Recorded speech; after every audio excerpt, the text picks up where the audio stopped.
This is Damian Turner, Damian Turner TV. I am in search of star children. That's right, indigo children, star children, indigo children.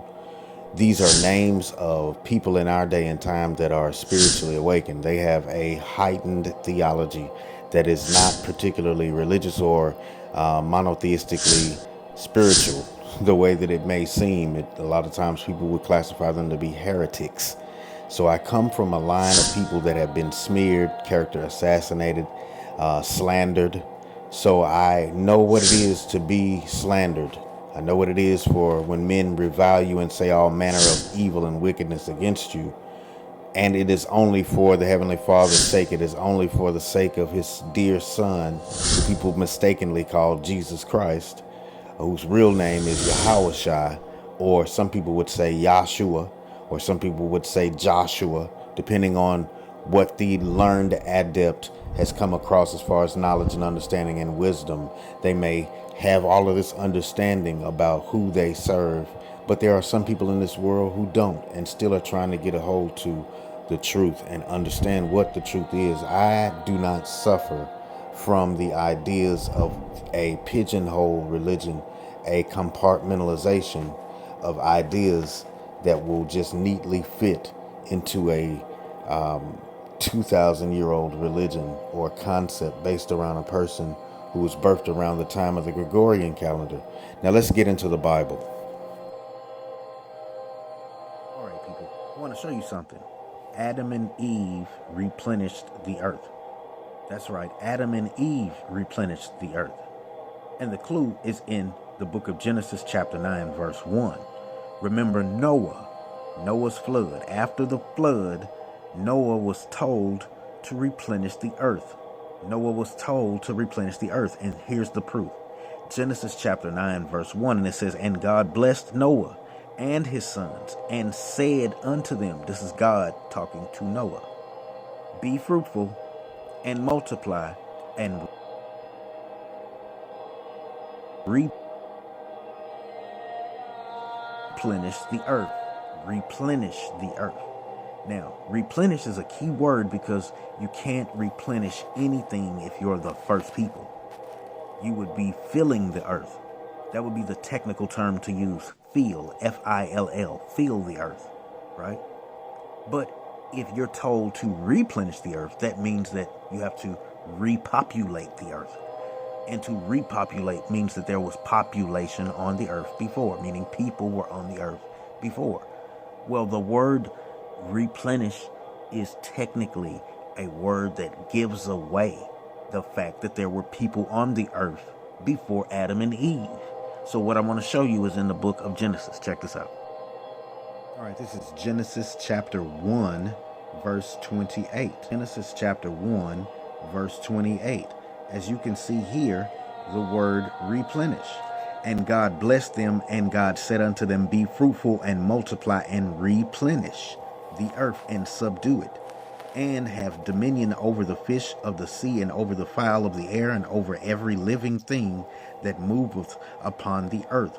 So as you can see, Adam and Eve were told to replenish the earth.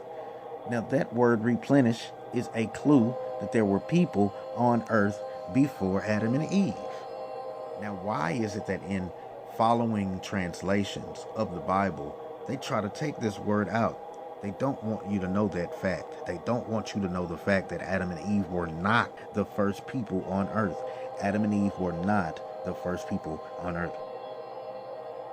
All right, y'all, here's another one. This is in Genesis chapter 5. I want to read from chapter 5, verse 1. And what I'm going to tell you is that Adam and Eve were both called Adam.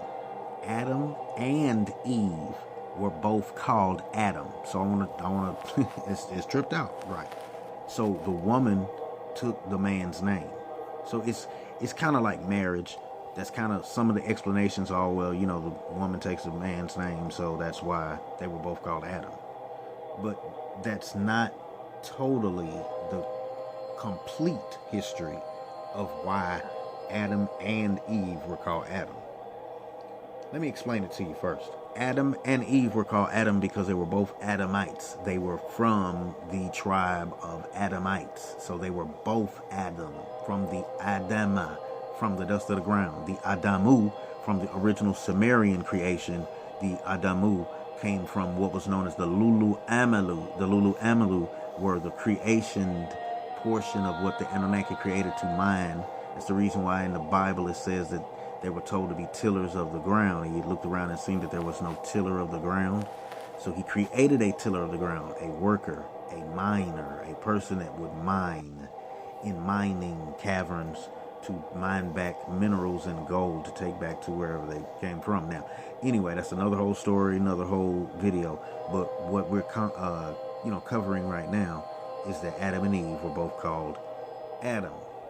Adam and Eve were both called Adam. This is the book of generations of Adam. In the day that God created man in the likeness of God, made he him. Male and female created he them, and blessed them, and called their, keyword, their, keyword, their name Adam. In the day that they, keyword, they, keyword, they were created. And Adam lived 130 years and begot a son in his own likeness after his image, and called his name Seth. See, that's what I was talking about. S-H-E-T-H. That was how you would pronounce it. And the original Ugarit language that they were speaking was Sheth, S-H-E-T-H. In the days of Adam, who was Kadmon, also known as Zakar, the Rememberer. But this is Adam. That's what his name was. Anyway, this is the book of generations of Adam. Okay, and it's showing you something there by saying the book of the generations of Adam. In the day that they were created, male and female created he, them, blessed them, and called their name Adam.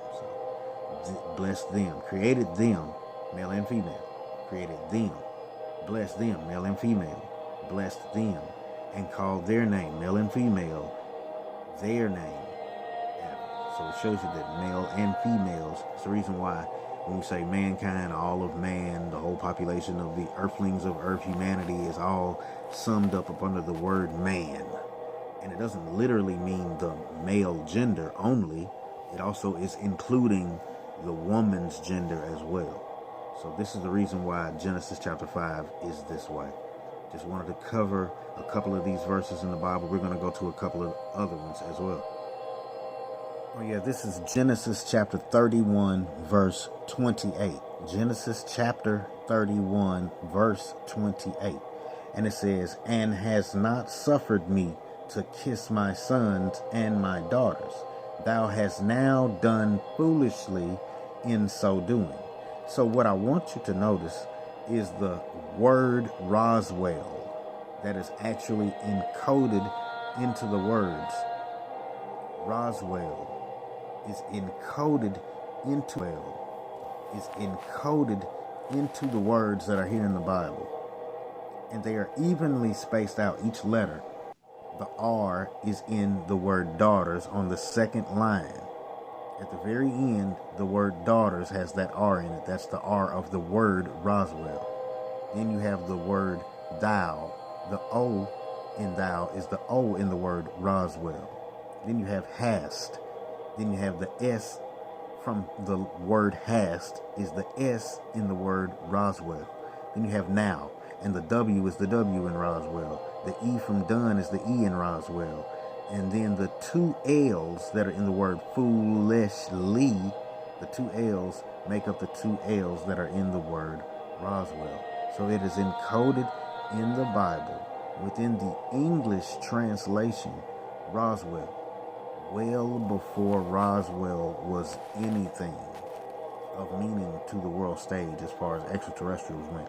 So the reason that I'm telling you this is that Roswell as a event is recorded in the Bible way before it happened. Now, this is a Bible code showing you that the King James Version is truer to some of these other, translations and transliterations of the Bible. King James is a truer rendition. Some of the more modern is more acceptable on the vernacular to help us understand what the King's English is trying to have the intention of meaning in communication. But because the old King's English is the closest to the Hebrew translation, we see that the original Hebrew translation obviously had something encoded within the original Hebrew words that manifested out these words into the King James Version, which now has the word encoded within it, Roswell. And we know about Roswell, New Mexico. We know about the flying saucer that they said crashed at that ranch.